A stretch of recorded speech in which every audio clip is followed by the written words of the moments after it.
What's up, guys? I'm SaltEMike, and this is your Star Citizen Week in Review for February 2nd, 2026. 4.6 is live along with its new event. It also comes with a new ship that I actually like the cargo grid for, and the roadmap reveals some of the features in 4.7. All that and more on today's Week in Review.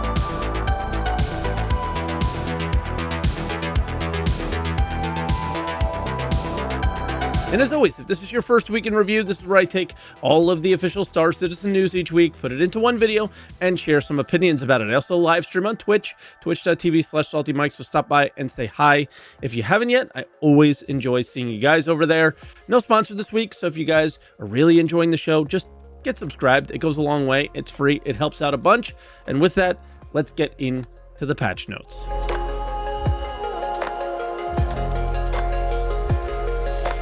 All right, I'm going to lump these two together as there's really not a lot in the notes. They knew they were going live on Wednesday no matter what. It was in the schedule on Monday in the This Week in Star Citizen. The main thing of note here is they called the Monday patch RC1 and then just renamed these notes with a little update on the top with a crash fix or two and called it RC2. Outside of that, we got a preview of the rewards for missions, gathering missions, which of course, for some reason pays more than what you can get on the market, which takes us away from the sandbox game, which they continuously do every single patch.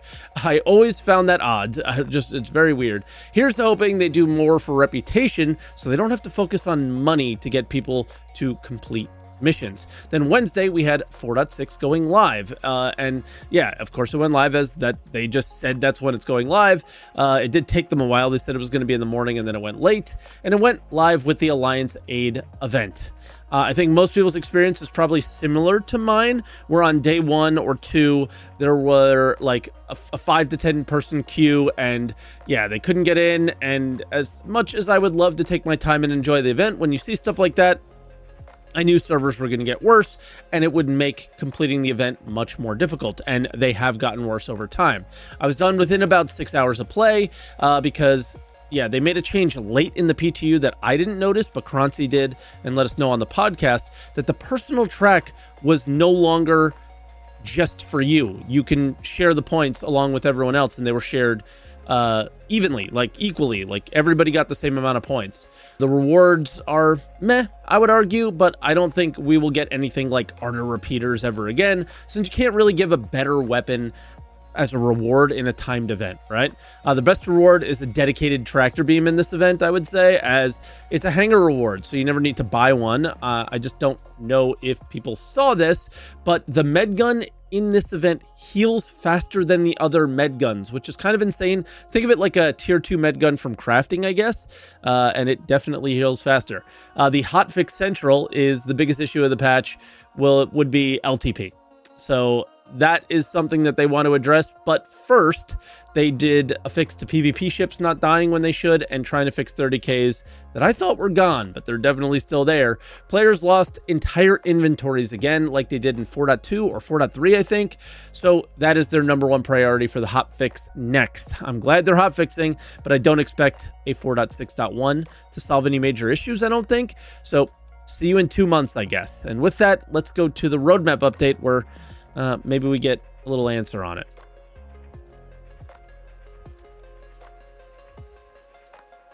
All right, so for roadmap roundup, the start is just adding the cards for 4.6, like the Hermes that wasn't announced yet and things like that. Also confirming gathering missions won't happen until a 4.6.x patch, which does imply that they will do a dot patch to bring them in. It's weird because they were in the 4.6 PTU, so it sounds like they would just have to turn them on, but maybe they need to do a patch to do that. Now, for the good stuff, I guess, the 4.7 cards. The first one is the breaker stations, and that's plural. So that's the Hathor event in space, and it'll most likely be just like the Hathor event in space where there's multiple of these, so we're not all competing just for one. Pretty excited for this. Next, they will add more missions to Nyx, make them system-wide. Let me know what you think system-wide means, as I feel like the QV missions and all those are system-wide, and more courier missions as well. And of course, they are adding more ships to Wicklow. The Apollo is next on the list. Then we'll hear we hear a little bit more that there'll be hairstyles, and the big thing in this patch is social stations in Nyx. We'll have restock, rearm, and refueling options here, but I am not sure what else. I look forward to learning what they have inside. It's got to be more than just that. Lastly, there'll be 2 new armors, a heavy and a light combat armor. And if this doesn't feel like enough, remember Hathor was crazy cool, but it was cool because we were competing to unlock a Polaris. There was like this world first drive. It was exciting. What will these rock breaker stations unlock? I'm not really sure, right? We'll have to see. And then Nicou apparently went on record. Can't find where he said this, but this isn't all what 4.7 is. So you'll have to get subscribed for continued coverage of Star Citizen for future 4.7 updates. And with that, let's move into video updates, because 2 weeks in a row we've had a video. That didn't happen much in 2025.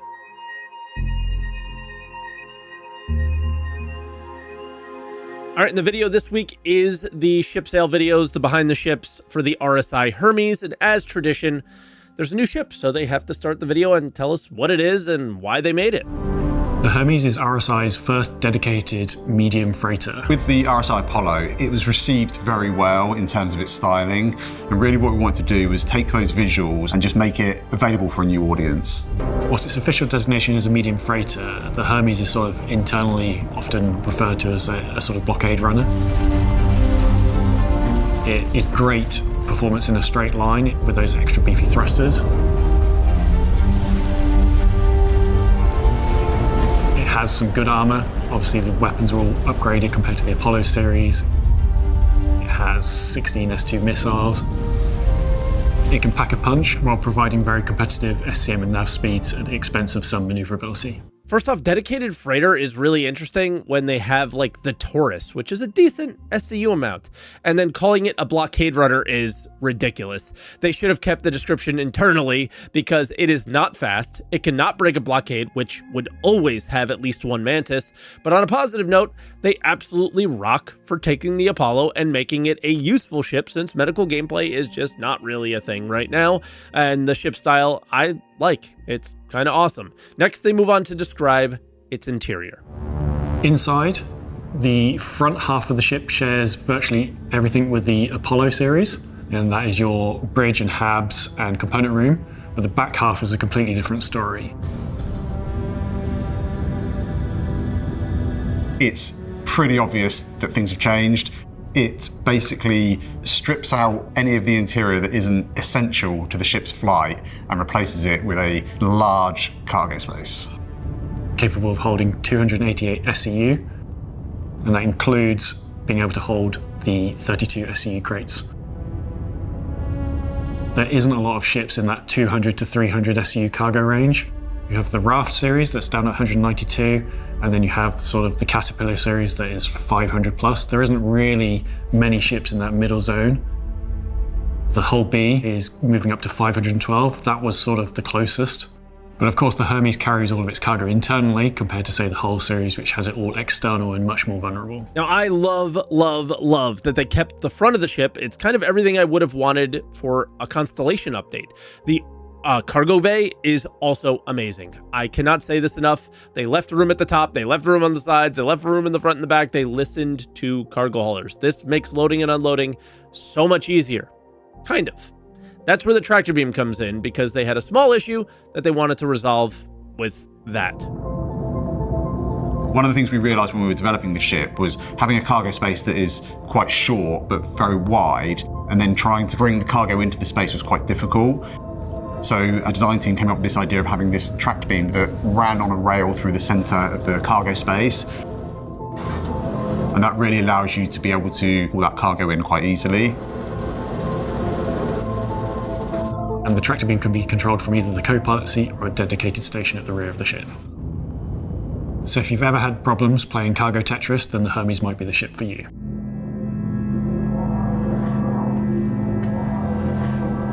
I don't agree that it was difficult to load and unload, and I don't think the rail-mounted beam helps speed up the process.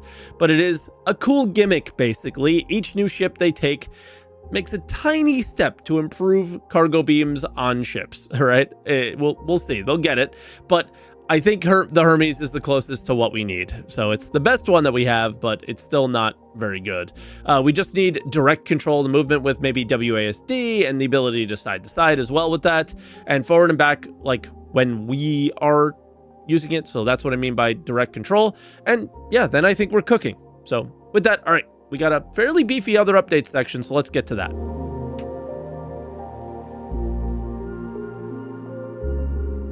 All right, and we start out with a sneak peek. This is an easy one to figure out. It's a slightly more detailed look at that new Argo salvaging ship that we expect to see later this month when the new salvage missions become available, or gathering missions as they're called.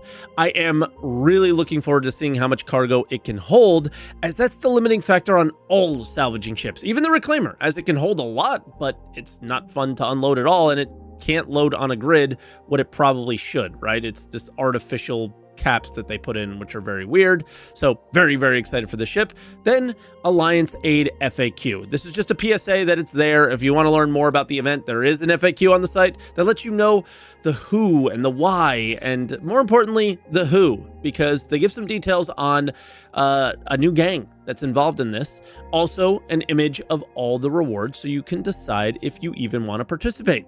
The Hermes sale is a thing. Obviously, we know a lot about it from the video, but I'm going to take this section to just talk about the pricing, because we'll get into other things in the Q&A, and you knew a lot from the video anyway. So yeah, let's go with the paints first, because those are interesting. The paints are some decent ones, but keep in mind, paints on the Apollo do not work on the Hermes, even though they're very similar in look. I think that one's a little bit weird. I think they just need to just say, ships will have paints that can go across the same chassis, or they can't, or ships just do not share paints between each other. Like even, I don't know, the Hornet series maybe shouldn't sell paints. Like other games do that and are just fine. Now the price, it's $200 war bond, which means new money, and $220 if you decide to use any store credit. It'll be a bit more expensive. It still blows my mind how expensive ships are. But if you compare this to other ships similar, this is kind of a good price, I would say, for how much SCU it can carry, right? That's a lot. Now let's move on to the Hermes Q&A. And for that Q&A, I want to focus on the things you probably haven't learned yet. If you want the full look, links to the question and answers will be in the description, along with all of the sources that we used to create Week in Review every week. Now, in the BTS, they did talk about some competitors, but they never actually mentioned the ships that I think are competitors to this. And in my opinion, that is the Star Lancer Max and the Constellation Taurus. And they did kind of here, and they say it provides more SCU, but in a smaller ship. And they think it being smaller is a reason that that's good. I don't really understand why. Maybe just a better layout of the cargo, like your access to it. I'm not sure. Next up is that cargo hold, and the big thing that I want to point out is they listened to us, right? That they are pointing out that they heard us here. The optimal way to fill older ships with cargo was so silly. It was combinations of all different size boxes. It was just ridiculous. Being able to standardize and it be an even amount of 32s, and it's just much, much more simple. I really like that. They didn't quite standardize this. It's not 232 SCUs long or something like that. They really should do that with all cargo ships, to be honest. But yeah, they are listening and making it easier to manage a cargo grid. Again, amazing job on the guys who worked on this. Thank you. And lastly, I want to harp on this blockade runner thing, because it's mentioned in the post as well, and that's what happens when you are intercepted, right? Like they say what happens when you're intercepted during a run, not interdicted. But if you're going to end up in a bad situation in PvP when you're cargo hauling, it's going to involve a mantis, right? Like you're not going to get held down, most likely, in nav against any other ship, really. This description is talking about guns too for its protection. So the ship might work okay in some of these like dangerous collection missions where they're, you're kind of seeing an Alliance Aid event. maybe, because it's got decent firepower, but it won't break a single PvP blockade. I promise you that. Have you guys seen the commercial for this thing? It's linked below with the sound if you want to check that out as well. But maneuvering through this asteroid belt, this is one of the worst representations of a ship that I've seen in a while. It was a good laugh, but yeah, this is not what this ship can do, and it's not what it will do. If you like the cargo grid, I recommend the ship to you, buying it or getting it in-game at some point. But yeah, all this other stuff is just super goofy. Dev posts, we have an Ironclad date. This is pretty simple. I can't remember for sure if they said when they plan to deliver the Ironclad, but it seems to be a pretty solid confirmation here that the Ironclad will be at Invictus, and maybe DrakeCon comes back, or whatever it's called, Drake Defense Con. I was expecting that probably because maybe they did say it somewhere, but this is a PSA. If you got a buyback token, make sure you use it on that, because it is coming. The Hermes tractor beam is another thing that we're going to address. It is supposed to be usable from the co-pilot seat, but it currently isn't, and they will address that at some point. And then multi-shield ships. So there was a lot of issues around ships with more than 2 shields, that they were not adding the right HP, and they were negatively impacting recharge rates. This all should be resolved now. And then we had a new kind of post, a February preview post, since they want to let us know monthly what to expect, and that's pretty cool. So of course the event is still going on, and then Coramore will be the Valentine's Day event, and they'll likely have some mini events going on to take part in it. For Coramore, there'll be a free fly, and this is where you'll get this red armor for the new player who you are recruiting, and then the hover quad will go to you, it looks like. Then the Red Festival for Lunar New Year, and these are usually just skin sales, and it looks like the monthly store bundle with that heart armor is what will be involved there. And they mentioned the mole salvage ship, of course, as well as Bar Citizen and the community run event, Enter Atmosphere. So that is what will conclude Weekend Review this week. Thank you so much for watching. I do appreciate it. And yeah, hit the like button, subscribe for more weeks in review, and comment on anything that we talked about and anything we might have missed. And with that, guys, I will catch you all next week.